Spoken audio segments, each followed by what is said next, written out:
जय Shri Jagannath, Radhe Radhe and welcome back to our channel Rakhi Mahadev blogs नहीं तो आज हूँ कि बार शुक्रवार आज कौन आमिष आई ओ माय गॉड मो झीर तो रज टिपिटू होगला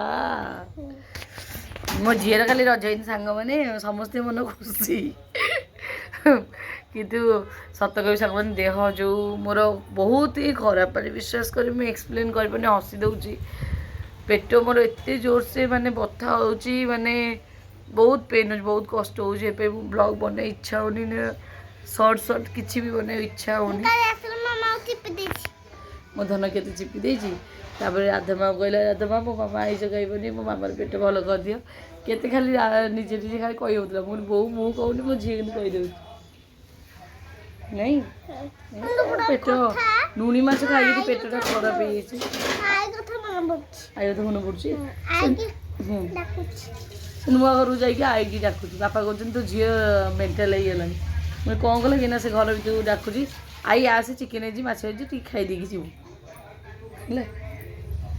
आमती कथा आ जन मैडम गाधे ना माछ चिकेन धोते जेहेतु माछ चिकेन आई घर को माछ चिकेन धोते बापा माने चुली लगे कड़े बसई गले अलरेडी माछ भाजी आज खिया पखाड़ पखाड़ सहित माछ भजा नहीं कि धन्यवाद तो देखा जाओ सांग मैंने दिन आगे कौन कौन घटुची कौन कौन हो तो बर्तमान आमर माछ भजा चलिलानी सांग मैंने चिकेन टा धुआई थुआई माछ लुण हल्दी गोलिया थुआई बापा आमर बसिकी भाजिले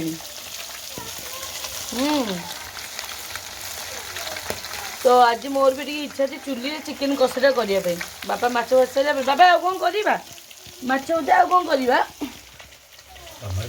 मुझे आलू सिझे देकी पाग कर खाते पखाड़ को माछ भजा आउ कि ना राति तरकारी करिया तुम कौन खाइब आसन कौन अलो ये कौन बापा कि आई आई घारी हो कौन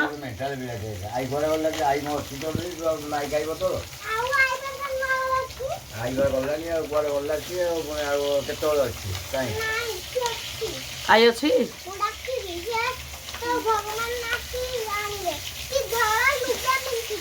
भल लुगा पिंध आई आसब भगवान तो पठेबे तो आई कि झुरुचु बोलो मो धन सुन चढ़िया आई पठेबे इंडियन डांस बुझाई था बाहर को नहीं कोट कचरी सब बुझी था अल कहीं आई आस आस हो कौन भाई खाइब कौन खाइब आउ कौन माछ माछ भजा पखाड़ खाइब तार भारी प्रिय माछ भजा पखाड़ गोटी माछ अधा खाइब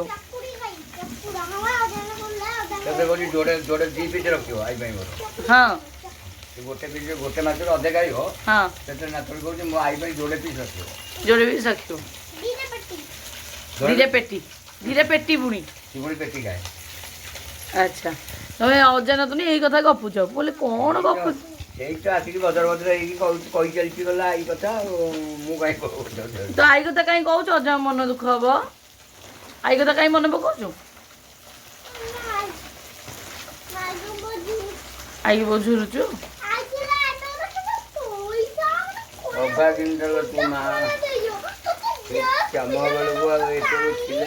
पाद तले लगुन हाँ बरा मो नातुर ये खाइब ना तो केत कौन ये सुंदर ना बा देशु बतरु भलु मंदु सब आनिकी बेले गदे दिंता केंद्र कह मो आई भाई केते पैसा केंद्र कहूँ तुम जानला भाया माँ ब्याग सब सतरे पैसा ना रखी मत एनी टाइम पैसा था ब्याग पुणी मोटा मोटा पीड़ा ना बाबा रेजा पूजा मिनिमम 150-200 टका खाली रेजा पूजा थी आउ कहीं 500 टंकिया 1000 टंकिया मोटा मोटा पीड़ा खाली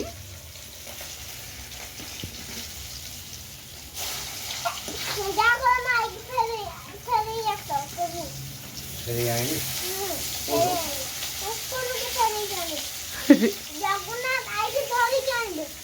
ଜଗନ୍ନାଥ ଆଇକି ଧରିକି ଆଣିବେ ଉପରୁ ଡେଇଁ ପଡ଼ିବେ। ଆଚ୍ଛା ବର୍ତ୍ତମାନ ମାଛ ଭଜା ହେଇଗଲା ଗୋଟେ ଭାରି। ବର୍ତ୍ତମାନ ଦହିବରା ଖିଆ ଚାଲିଛି। ମାଛ ଭଜା ଗୋଟେ ଖାଇସାରିଲାଣି, ଅଜା ପାଇଁ ଠିଆ ହେଇକି ମାଛ ଭଜା ଗୋଟେ ଖାଇସାରିଲାଣି, ତାପରେ ଦହିବରା ଖିଆ ଚାଲିଛି। ରାଗ ହେଇଗଲା। ଦେଖନ୍ତୁ ଆମର ଘର ଜାଗା ନାହିଁ ତ, ଏଇଠି ପରିବା ହେଇଛି ସବୁ ଏଇଠି ପଡ଼ିଛି ହେଲା, ସବୁ ଏଇଠି ପଡ଼ିଛି। ରଖିଆ ଲୋକ ତ ଏଠି ବସି ଘୋରିବେ ଆଉ, ରଖିଆ ଲୋକ ଏଠି ବସି ଘୋରିବେ। ଘୋରା ହେଉଛି 12ଟା ବାଜିଲାଣି, ପୂଜା ଆରମ୍ଭ ହେଇନି ଏପର୍ଯ୍ୟନ୍ତ, ଘୋରା ହେଉଛି। ବାପା କ'ଣ କରୁଛ? ଭେଜା ଫ୍ରାଏ ଭେଜା ଫ୍ରାଏ ମାନେ ମୁଣ୍ଡଟା ମାଥା ଫ୍ରାଏ। ଆଚ୍ଛା ମାଛ ସବୁ ଭାଜି ଥୋଇ ଦେଇଛ? ରେଡ଼ି ଆଉ ଭେଜା ଫ୍ରାଏ କଲେ ଆଉ କିଛି କରିବନି? ଏ ଦୁଇଟା ତ ଆମର କ୍ୟାପ୍ସିକମ୍ ଫ୍ୟାକ୍ସିକମ୍ ପକେଇକି ପୁରା ମୁଣ୍ଡ ପକେଇ ଅଲଗା ପକେଇରେ ଆଉ। ଯାଉଛି ମସଲା ରେଡ଼ି କରିବି ଚିକେନ୍ ପାଇଁ ନା। ତ ମାଛରେ ପକେଇ ଗୁଣ୍ଡ କରିଦେଲ, ଗୁଣ୍ଡ କଲେ ଭଲ ଲାଗିବ। ତମେ କାହିଁ ଅଜା ପିଛା ଚାଲୁନ, ମୁଁ ଜାଣିପାରୁନି। ଅଜା ପିଛା ଆଉ ଆଇ ପିଛା, ହେଲେ ଆକୁ କ'ଣ ଆଜି ଆଇ ଆଇ ହାରୁଛି ମୁଁ କିଛି ଜାଣିପାରୁନି।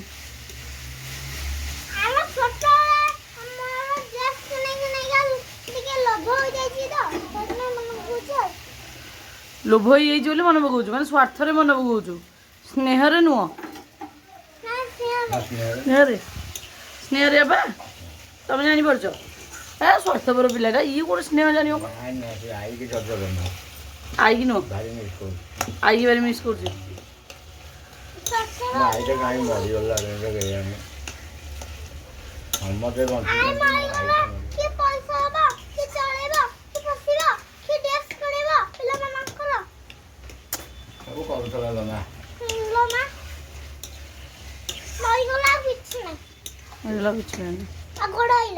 ଗୋଡ଼ ଆଇଲା ନା, ଆଉ ଟିକେ ମସଲା ଟିକେ ନାଇଁ ପାଇବ ନା, ଆଉ ଟିକେ ମସଲା। କ'ଣ କରୁଛୁ? ଅଜାଙ୍କ ଡ୍ୟୁଟି ସରିଲା, ମୋ ଡ୍ୟୁଟି ଆରମ୍ଭ ହେଲା। ଚିକେନ୍ କଷୁଛି। ଚିକେନ କଷୁଛ? ଚିକେନ୍ କଷା ପଖାଳ ଖାଇବା। ପଖାଳ। ୱାଓ ଚିକେନ୍ କଷା ଚାଲିଛି। ହାଁ ଚିକେନ୍ କଷାଟା ଚାଲିଛି। ଚିକେନ୍ କଷା ହେଲେ ପଖାଳ ଖିଆ ହବ। ମାଛ ଭଜା, ଆଳୁ ସିଝା, ଚିକେନ୍ କଷା, ପଖାଳଟେ ଖାଇବା। ମୁଁ ତ ଗାଧେଇନି, ମା ଝିଅ ଗାଧେଇବା, ତାପରେ ଖିଆଟେ ହବ ହେଲା। ତ ବର୍ତ୍ତମାନ ଆମ ଚିକେନ୍ ଦେଖା ନା, ଆମ ଚିକେନ୍ କଲର୍ ଦେଖା ହଉନି, କାହିଁକି ନା କଲର୍ ଜିନିଷ କିଛି ପଡ଼ିନି, ଖାଲି ବଟା ହେଇଯାଇଛି, ଲଙ୍କା ବଟା ହେଇଯାଇଛି, ତାପରେ ସବୁ ଜିନିଷ ବଟା ହେଇଯାଇଛି। ଲଙ୍କା ଗୁଣ୍ଡଟା ପଡ଼ିଥିଲେ ଚିକେନ୍ଟା ନାଲି ଦେଖା ହେଇଥାନ୍ତା, ଆଉ ଘରେ ତ ଖାଇବା, ସେଥିପାଇଁ ହଳଦିଆ ହଳଦିଆ ଚିକେନ୍ ଆଜି ହେଉଛି, ହଳଦିଆ ହଳଦିଆ ଚିକେନ୍ କଷା। ଟେଷ୍ଟ ବାହାରିବା ଦରକାର ହେଲା, ଟେଷ୍ଟ ବାହାରିବା ଦରକାର। ଆଉ ଚିକେନ୍ କଷା ନାଲି ହଉ ହଳଦୀ ହଉ ଫରକ ପଡ଼ିବନି, କିନ୍ତୁ ଆଖିକି ସୁନ୍ଦର ନାଲିଆ ନାଲିଆ ଆଉ।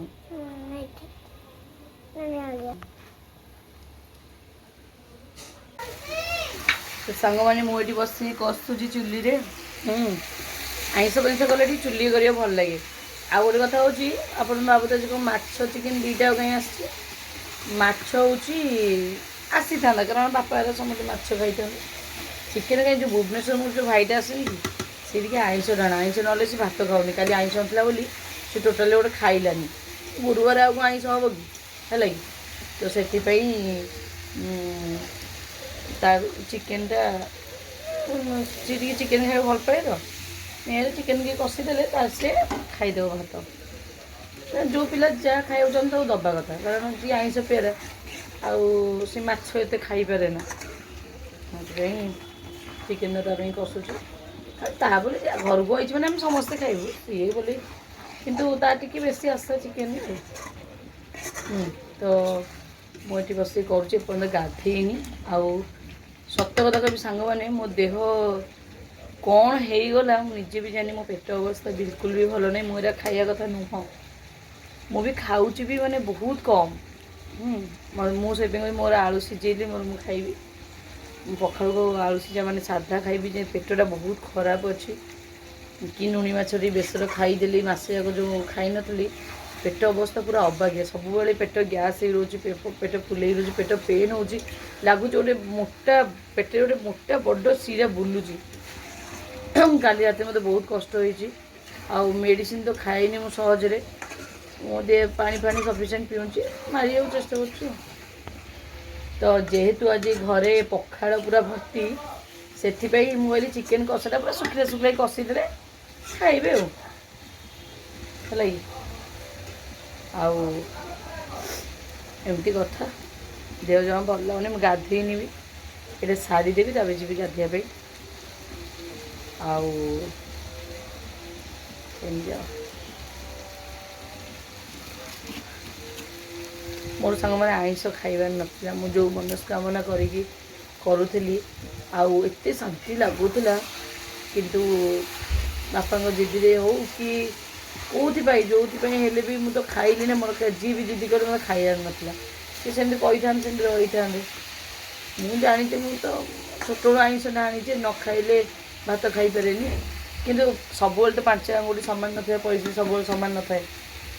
ମୋର ଆଜି ଏବେ ବହୁତ ଜଟିଳ ପରିସ୍ଥିତି, ଆଉ ନ ଖାଇଥିଲେ ବି କିଛି ଅସୁବିଧା ହେଇନଥାନ୍ତା। ଏଇଟା ଖାଇଲେ ନିରୀହ ଜୀବଜନ୍ତୁ ସହିତ ମାରିକି ଖାଉଛି। କାହା ମାଆଠୁ କାହାକୁ ଛୁଆକୁ ଅଲଗା କଲେଣି, କେଉଁ ଛୁଆଠୁ କେଉଁ ମାଆକୁ ଅଲଗା କଲେଣି। ଆଉ ଭଗବାନ ମଣିଷକୁ ଦୁର୍ଲଭ ଜନ୍ମ ଦେଇଛନ୍ତି କାହିଁକି? ଆମ ଖାଇବା ପାଇଁ ତ ବିଭିନ୍ନ ପ୍ରକାର ଫସଲ, ଫଳ, ମୂଳ, ପନିପରିବା ତ ଦେଇଛନ୍ତି। ଆଉ ଆମେ କିନ୍ତୁ ଦେଖିଲେ କିନ୍ତୁ ଏଇ ରାକ୍ଷସ ଭୋଜନ ଖାଇବାକୁ ପସନ୍ଦ କରୁଛେ। ଆକ୍ଚୁଆଲି ଆମମାନଙ୍କର ସବୁ ଅନ୍ତିମ ଦିନ ପଳେଇ ଆସିଲାଣି। ମୋତେ ତ ସାଙ୍ଗମାନେ ଲାଗୁନି ବେଶୀ ଦିନ ବଞ୍ଚିବି।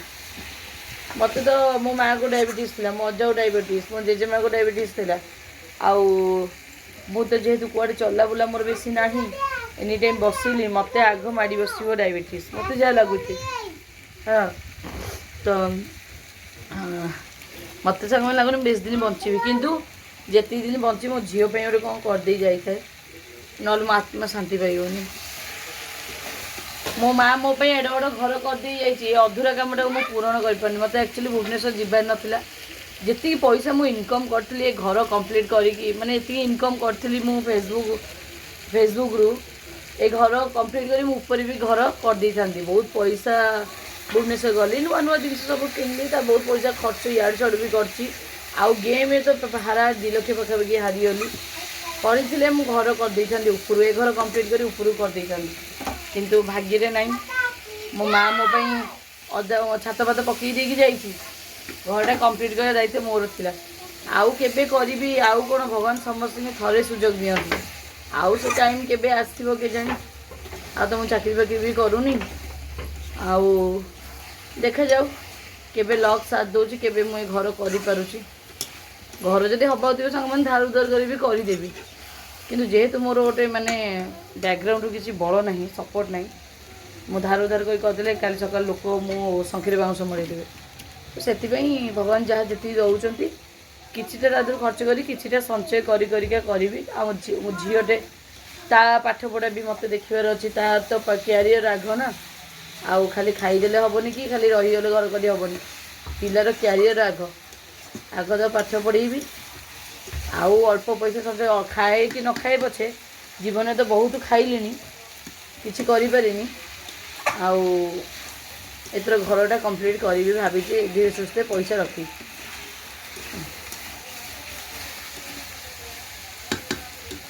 ଆଉ ଏଠି ଦେଖନ୍ତୁ ପୁରା ଇଏ କରି ହେଉଛି, ଚୁଲି ପୁରା ଜଳୁଛି, ରଡ଼ ନିଆଁ ପୁରା କଷି ପୁରା ପଖାଳ ଇଏଠୁ ଖାଇବୁ, ଖାଲି କଷା ଦରକାର। ଆଉ